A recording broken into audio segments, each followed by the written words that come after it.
Hello friends, I am विवेक। इस lecture में हम डिस्कस करेंगे बायोलॉजी के बारे में। और बायोलॉजी में हम डिस्कस क्या करेंगे? Cell the unit of life. हमारा सिलेबस होगा, हमारा चैप्टर होगा cell the unit of life होगा। तो पहले हम लोग थोड़ा सा डिटेल स्टडी देख लेते हैं बायोलॉजी के बारे में कि बायोलॉजी क्या है। तो जीवों की संरचना, जीव कैसे बने होते हैं, वो फंक्शन क्या करते हैं, संरचना में उसका अरेंजमेंट क्या होता है, किसी जीव का अरेंजमेंट कैसा होता है, उसकी संरचना कैसी होती है, वो फंक्शन क्या करते हैं, उनका विकास कैसे हुआ, उनका उद्भव कैसे हुआ, कि अध्ययन को हम लोग बोलेंगे बायोलॉजी। जीवों की संरचना, कार्य, विकास और उसके उद्भव को हम लोग बोलेंगे बायोलॉजी। और बायोलॉजी में आपकी दो शाखाएं आएंगी, एक होता है जूलॉजी, एक होता है बॉटनी। जूलॉजी में हम लोग स्टडी करते हैं एनिमल्स की और बॉटनी में हम लोग स्टडी करेंगे प्लांट की। तो हम बोल सकते हैं biology is the study of living organism. Biology क्या है? बायोलॉजी में स्टडी करते हैं, biology is the study of living organism.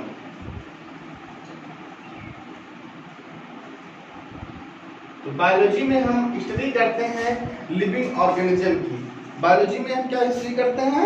Living organism की। तो biology is the study of living organism. तो बायोलॉजी में दो शाखाएं आ जाएंगी आपकी, पहली होती है जूलॉजी, दूसरी होगी बॉटनी। जूलॉजी मतलब कि जंतु विज्ञान, जंतु विज्ञान, और ये होता है बॉटनी मतलब वनस्पति विज्ञान।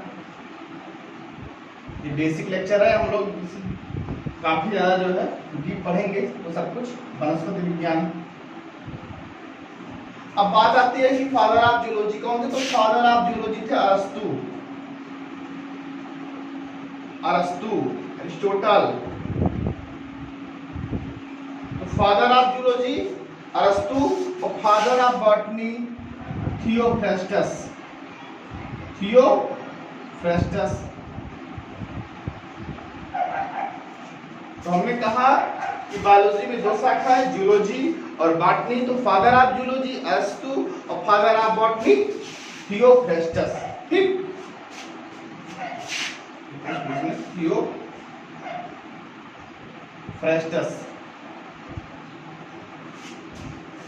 फादर ऑफ जूलॉजी अरिस्टोटल, अरस्तु, father of botany Theophrastus.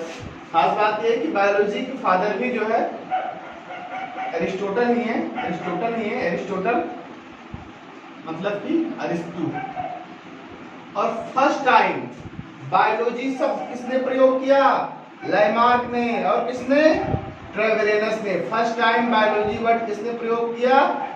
Lamarck और ट्रेवेरेनस ने। फर्स्ट टाइम, पहली बार बायोलॉजी शब्द का प्रयोग लैमार्क और ट्रेवेरेनस ने किया। पहली बार बायोलॉजी शब्द का प्रयोग लैमार्क और ट्रेवेरेनस ने किया। खास बात यह है। और फादर ऑफ बायोलॉजी अरस्तु, फादर ऑफ जूलॉजी अरस्तु, फादर ऑफ बॉटनी थियोफ्रास्टस। उसके बाद हम बात करेंगे कोशिका के बारे में। यहाँ से हमारा चैप्टर शुरू हो रहा है कि कोशिका क्या है। तो जीवन की संरचनात्मक एवं क्रियात्मक इकाई को, जीवन की संरचना, जो जीवन की संरचना बनाए एवं उसी क्रियात्मक इकाई को कोशिका बोलेंगे। अब संरचना कैसे बनी होती है? मेनी टाइप की सेल्स होती हैं, many type of cell. Cell तो बनाएंगे संरचना, मेनी टाइप ऑफ सेल, काफी सेल्स होती हैं और अलग अलग, और जो ऑर्गन्स होते हैं उसमें अलग अलग टाइप की सेल्स फॉर्म होती हैं। मतलब कि जीवन की संरचना बनाने में जो है सेल फाउंड होती हैं। तो जीवन की संरचना कौन बनाता है? सेल बनाता है। ठीक है, जीवन की संरचना कौन बनाएगा? सेल बनाएंगे। तो जीवन की संरचनात्मक एवं क्रियात्मक इकाई को कोशिका बोलेंगे। अब जैसे मान लो लीवर है, लीवर में जो सेल फाउंड होगी, लीवर सेल, लीवर में जो सेल होगी उसे हम लोग बोलेंगे हिपैटिक सेल, हिपैटोसाइट, हिपैटोसाइट। तो जो जीवन की संरचना बनाए, मान लो किडनी है, किडनी में नेफ्रॉन सेल है, प्लांट में मेसोफिल सेल फाउंड होती है। तो अलग अलग बॉडी पार्ट में, चाहे एनिमल हो, प्लांट हो, सब में जो है सेल्स फाउंड होती हैं और वो एनिमल या प्लांट जो भी लिविंग ऑर्गेनिज्म होती है उनकी संरचना बनाने में हेल्प करती हैं और उनकी संरचनाओं को बनाती है। मान लो ब्रेन है हमारा, ब्रेन में भी नर्व सेल फाउंड होती हैं। कौन सी नर्व सेल? और जो नर्व सेल होती है कैसी होती है? लॉन्गेस्ट सेल होती है। कैसी होती है? लॉन्गेस्ट सेल होती है। उसके बाद एवं क्रियात्मक इकाई को, और जो फंक्शन भी करेंगी, संरचना भी बनाएंगी, फंक्शन भी करेंगी, ठीक है। इकाई को कोशिका बोलेंगे। आगे हम सब कुछ डिस्कस करेंगे कि सेल्स कौन सी फंक्शन करती हैं और संरचना में कौन कौन सी सेल्स जो है कहाँ कहाँ फाउंड होती हैं। तो और हाँ, खास बात यह है कि अलग अलग ऑर्गेनिज्म में अलग अलग सेल्स फाउंड होती हैं। तो cell is the structural and functional unit of life. अब हम बात करेंगे सेल थ्योरी की। सेल थ्योरी प्रपोज किसने किया था? सेल थ्योरी को प्रपोज किसने किया था? तो मैथियस स्लाइडेन।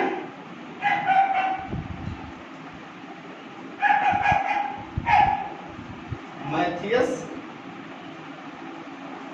स्लाइडेन और थियोडोर स्वान।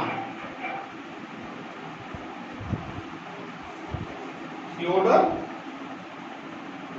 स्वान। तो जो पहले साइंटिस्ट थे वो मैथियस स्लाइडेन थे, दूसरे थे थियोडोर स्वान। और जो स्लाइडेन थे ये जर्मन बॉटनिस्ट थे। ये कौन थे? जर्मनी के रहने वाले थे और ये बॉटनिस्ट थे, जर्मन बॉटनिस्ट थे। और स्वान जो है ब्रिटिश जूलॉजिस्ट थे, ब्रिटिश जूलॉजिस्ट, ब्रिटिश जूलॉजिस्ट। तो स्वान जो है ब्रिटिश जूलॉजिस्ट थे और स्लाइडेन जो है वो जर्मन बॉटनिस्ट थे। अब हम डिस्कस कर लेते हैं सेल थ्योरी क्या कहती है। तो सेल थ्योरी कहती है कि सभी जीव कोई भी ऑर्गेनिज्म कोशिकाओं से मिलकर बने होते हैं, चाहे वो यूनिसेलुलर हो चाहे वो मल्टीसेलुलर हो, सभी में कोशिका फाउंड होती है, सेल फाउंड होती है। सभी जीव कोशिकाओं से मिलकर बने होते हैं, मतलब सभी जीवों को बनाने वाली जो यूनिट होगी वो क्या होगी? कोशिका होगी। सभी जीवों में फाउंड होगी, चाहे वो यूनिसेलुलर हो चाहे वो मल्टीसेलुलर हो। मल्टीसेलुलर में हम लोग आ जाएंगे, यूनिसेलुलर में बैक्टीरिया वगैरह आ जाएंगे। तो ऐसा नहीं कि बैक्टीरिया में जो सेल नहीं फाउंड, बैक्टीरिया में भी सेल फाउंड होती है लेकिन सिंगल सेल होती है। मल्टीसेलुलर में हम लोग आ जाएंगे, मिलियन ट्रिलियन ऑफ सेल्स होती हैं। तो यूनिसेलुलर में बैक्टीरिया, मल्टीसेलुलर में प्रोटिस्टा से लेकर के प्रोटिस्टा यूनिसेलुलर होता है। जैसे मोनेरा फाइलम वाले मोनेरा होता है, प्रोकैरियोट यूनिसेलुलर ये भी होता है। और प्रोटिस्टा भी क्या होता है? यूनिसेलुलर होता है। उसके बाद मोनेरा प्रोटिस्टा को छोड़ दीजिए, फंजाई, प्लांटी और एनिमेलिया, प्लांटी और एनिमेलिया ये सभी जो है मल्टीसेलुलर होते हैं। एनिमेलिया में सभी जो है मल्टीसेलुलर होते हैं। एनिमेलिया तो बैक्टीरिया क्या होगा? प्रोकैरियोट्स होंगे और फंजाई, प्लांटी, एनिमेलिया जो है क्या होंगे? यूकैरियोट्स होंगे। यूकैरियोट तो होंगे ही जो है, साथ में ये मल्टीसेलुलर भी होंगे। तो सभी जीवित जीव कोशिकाओं से मिलकर बने होते हैं, मतलब सभी कोशिकाओं में, हर जीव में सेल्स फाउंड होती है। कोई भी जीव हो उसमें सेल्स फाउंड होगी। सभी सजीवों की सभी जैविक क्रियाएं कोशिका के भीतर होती हैं। जो भी जैविक क्रियाएं होंगी वो कोशिका के अंदर होंगी। जैसे मान लीजिए खाना, भोजन पच रहा है, खाना कोई खा रहा है, डाइजेशन हो रहा है, एक्सक्रिएशन हो रहा है, मेटाबॉलिज्म हो रहा है, तो सब कुछ जो है कोशिका के भीतर ही होती है। जैसे क्या होता है, मान लीजिए हम लोग खाना खाते हैं, स्टमक में कौन सेल होती है? पैराइटल सेल होती है। कौन सी सेल होती है? पैराइटल सेल होती हैं, जो क्या करती हैं? HCl को रिलीज करती हैं। स्टमक में कौन सेल होंगी? पैराइटल सेल होंगी। उसके बाद कौन सी होंगी? गॉबलेट सेल होंगी। गॉबलेट सेल म्यूकस का सेक्रेशन करेंगी, गॉबलेट सेल म्यूकस का सेक्रेशन करेंगी। तो स्टमक में भी जो है कौन कौन सी होती है, पैराइटल सेल, गॉबलेट सेल।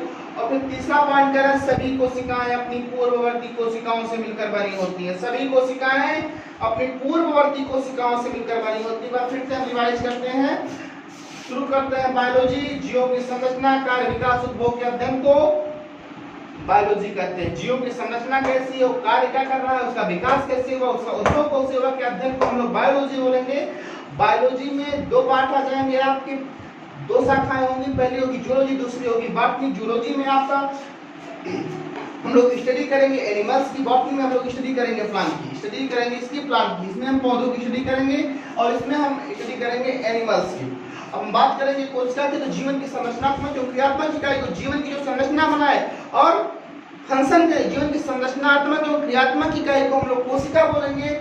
और उसके बाद फिर हमने बात किया सेल थ्योरी की। सेल थ्योरी जो है किसने दिया था, सेल थ्योरी प्रपोज किया था जर्मन की जो बॉटनिस्ट थे स्लाइडेन, और ब्रिटिश जूलॉजिस्ट थे स्वान, थियोडोर स्वान और स्लाइडेन। तो स्लाइडेन और स्वान ने जो है सेल थ्योरी को प्रपोज किया गया 1839 में। 1839 में स्लाइडेन और स्वान ने, मैथियस स्लाइडेन और स्वान ने जो है 1839 में सेल थ्योरी को प्रपोज किया। उसके बाद सेल थ्योरी कहती है सभी जीवित जीव कोशिकाओं से मिलकर बने होते हैं। चाहे इसका मतलब है कि सभी जीवित जीव कोशिकाओं से मिलकर, चाहे वो यूनिसेलुलर हो चाहे वो मल्टीसेलुलर हो। यूनिसेलुलर जैसे बैक्टीरिया वगैरह में सेल फाउंड होती हैं, और मल्टीसेलुलर हो तो उसमें सेल फाउंड भी होंगी। तो मतलब सभी जीव कोशिकाओं से मिलकर बने होते हैं और सभी जीवों में कोशिकाएं फाउंड होती हैं। ये भी बोल सकते हैं सभी जीवों में कोशिकाएं फाउंड होती है, एक्सेप्शन बस वायरस है। वायरस में सेल फाउंड नहीं होती हैं। वायरस कैसे होते हैं, नॉन सेलुलर होते हैं। वायरस नॉन सेलुलर होते हैं, वायरस में सेल फाउंड नहीं होती है। वायरस में होता क्या है, nucleic acid plus protein, nucleic acid plus protein. उसका जो वायरस में जो उसका जो इन्फेक्टिव पार्ट होता है न्यूक्लिक एसिड प्लस प्रोटीन, और जो प्रोटीन होता है कैप्सिड होता है, जिसकी लेयर होती है कैप्सिड, और अंदर वाला जो पार्ट होता है न्यूक्लिक एसिड होता है। ये आरएनए होगा या डीएनए होगा, आरएनए होगा, इसलिए हम बोलते हैं आरएनए वायरस है, डीएनए वायरस है। इसमें भी काफी वेरिएशन, इसको हम आगे पढ़ेंगे। तो कैप्सिड, कैप्सिड बना होता है कैप्सोमियर से, किससे, कैप्सोमियर से। तो जो कैप्सिड है, कैप्सिड को जो बनाने वाली यूनिट होती है वो कैप्सोमियर होती है। तो जो न्यूक्लिक एसिड होता है वायरस का, वही इन्फेक्टिव पार्ट होता है। इन्फेक्टिव पार्ट क्या होता है वायरस का, न्यूक्लिक एसिड जो है किसी भी वायरस का इन्फेक्टिव पार्ट होता है। प्रोटीन उसकी बाहर वाली लेयर होती है जो कैप्सिड बोलते हैं, और उसको हम, और जो कैप्सिड को बनाएगा उसे हम लोग कैप्सोमियर बोलेंगे। ठीक है, तो हमने कहा सजीवों की सभी जैविक क्रियाएं कोशिका के भीतर होती हैं। सभी कोशिकाएं अपनी पूर्ववर्ती कोशिकाओं से बनी होती हैं, मतलब सभी सेल अपनी प्री एग्जिस्टिंग सेल से बनी होती हैं, लेकिन उन्होंने नहीं बताया कि पूर्ववर्ती कोशिकाएं आती कहां से। ठीक है, तो इनका जो आइडिया रहा वो फेल रहा।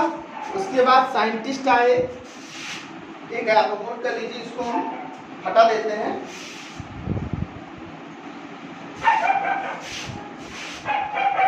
लेमार्क, ट्रेवेनस ने बायोलॉजी का सबसे प्रयोग किया। लेमार्क और ट्रेवेनस ने बायोलॉजी शब्द का सबसे पहले प्रयोग किया। अब देखिए